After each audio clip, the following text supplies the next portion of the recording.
Senhor Biologia. Muito bem, galera, estamos aqui chegando para mais uma videoaula com o Senhor Biologia. Agora estou aqui com a prova do Enem, caderno azul, primeiro dia. Vamos corrigir aqui algumas questões de Biologia do Enem 2015 e nessa primeira videoaula vamos corrigir algumas questões, depois corrigiremos outras em outras videoaulas, por isso você fique ligado, continue acompanhando o nosso canal. Você pode chegar a se inscrever no canal, você precisa estar logado no Google+, né?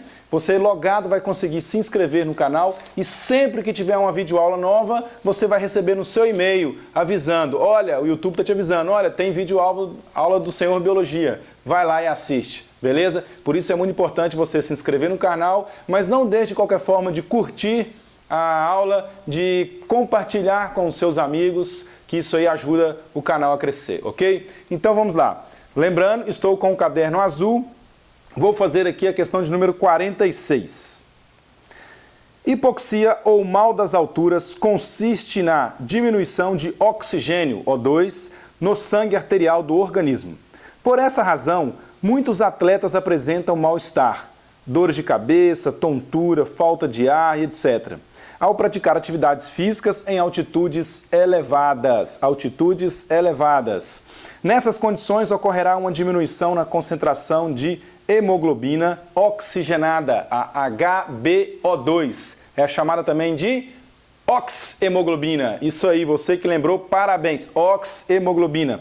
Em equilíbrio no sangue, conforme a relação. Aí você tem uma reação aqui mostrando Hb em meio aquoso mais o oxigênio em meio aquoso, reage formando a oxhemoglobina. E aí vem a pergunta da questão de número 46 do Enem. A alteração na concentração de hemoglobina oxigenada no sangue ocorre por causa do ou da... Qual a razão de ocorrer isso aí? A alteração na concentração de hemoglobina oxigenada. Bom, é a questão da altura, pessoal. Você tem que pensar na questão da física. Se você está numa grande altitude, a coluna de ar sobre essa altitude é bem menor do que a coluna de ar sobre uma pessoa a nível do mar. Então, se você vive próximo ao nível do mar, a coluna de ar sobre você é muito grande, então a pressão ali é maior, a quantidade de oxigênio é maior, a pressão de oxigênio livre no ar é maior do que lá em cima. Por isso a pessoa que, morando aqui a nível do mar, quando sobe para lá para praticar atividade física, como jogador de futebol, por exemplo, sofre muito. Por isso, quando você analisa as alternativas, olha o que diz a letra A.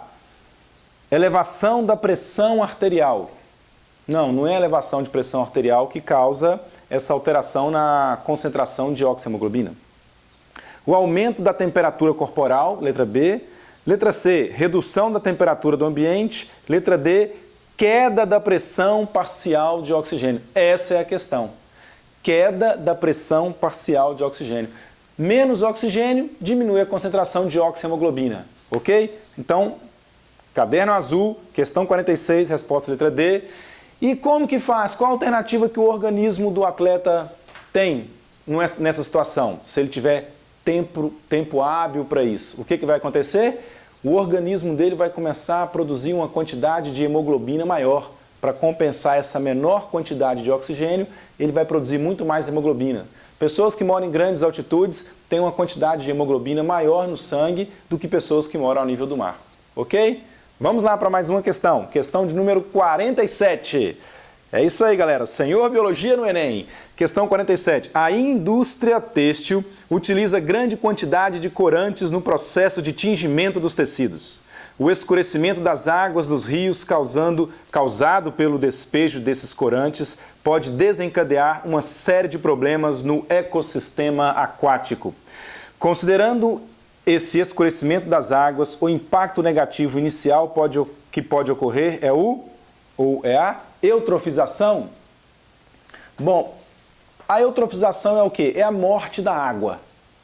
A eutrofização devido a um aumento de matéria orgânica morta, um aumento de bactérias decompositoras, um aumento do consumo de oxigênio, retira todo o oxigênio da água e acaba que toda a vida daquela água se finda, né? Se acaba. É a morte da água. Mas não é a eutrofização que vai acontecer com o escurecimento da água logo de início.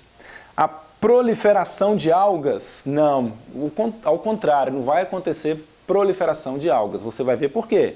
Letra C, inibição da fotossíntese. É essa a resposta. Fotossíntese. Precisa de quê para acontecer? Luz. O corante escurece a água. A luz não consegue penetrar e os seres fotossintetizantes, como a alga, por exemplo, não vai conseguir realizar a fotossíntese. É um sério problema. E isso tem acontecido, esse acidente, um acidente ecológico muito importante está acontecendo na bacia do Rio Doce. Recentemente, uma mineradora teve o seu reservatório rompido. Foi um desastre ecológico horrível para várias cidades. A cidade de Governador Valadares, uma cidade de mais de 300 mil habitantes, está sofrendo nesse momento com isso. Está tendo lá essa lama toda, está passando pelo Rio Doce. A empresa de abastecimento de água teve que interromper o fornecimento de água e um grande risco ali é exatamente esse. Esse barro todo provoca esse escurecimento da água. Um dos problemas que vai acontecer é isso, a diminuição drástica da oxigenação dessa água pela diminuição da fotossíntese, porque esse barro todo escurece o rio, a fotossíntese não vai acontecer, vai diminuir bastante e isso vai comprometer muito a vida no Rio Doce. Pessoal de Governador Valadares, boa sorte aí e que Deus abençoe vocês aí nessa luta. Mas vamos lá para mais uma questão, a última desta videoaula, depois você assiste as outras videoaulas para continuar acompanhando a correção do Enem. Ok? No caderno azul, questão número 48. Muitos estudos de síntese e endereçamento de proteínas utilizam aminoácidos marcados radioativamente para acompanhar as proteínas desde fases iniciais de sua produção até seu destino final.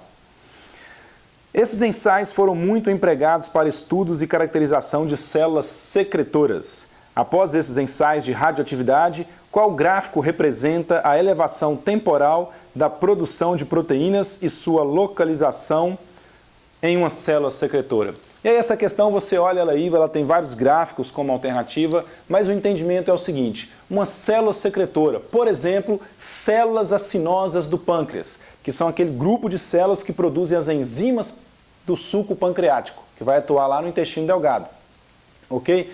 Como que acontece? Quais são as organelas importantes nesse processo de produção dessas enzimas?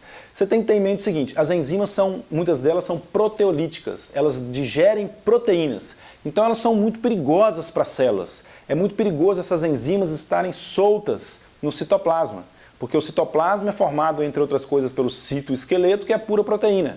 Então vai acontecer, se essas enzimas ficarem soltas lá, uma destruição das células. Então é muito importante que essas enzimas sejam fabricadas em compartimentos reservados. Por isso, 3 organelas são fundamentais.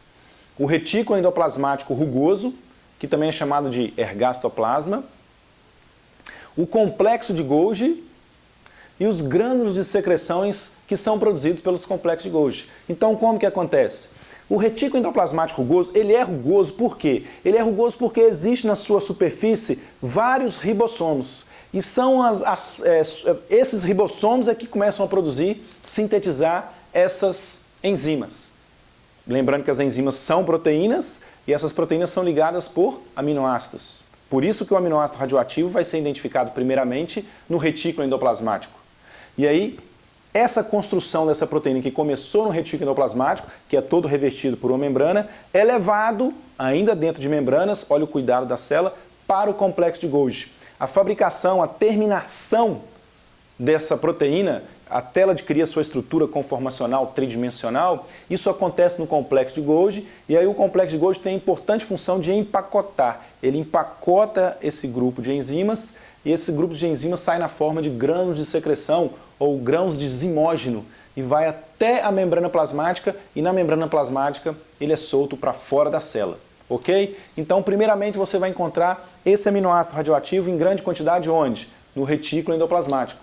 Logo depois ele é encaminhado para o complexo de Golgi. Então você vai encontrar ele um tempo depois no complexo de Golgi. E finalmente nesses grãos de secreção, ok? Por isso que de acordo com a prova aqui, azul do Enem, a resposta é a letra C, ok? Tá aí essas questões, você assiste as outras aulas que a gente continua a gravar, ok? Um abraço, tchau! Vamos desligar aqui.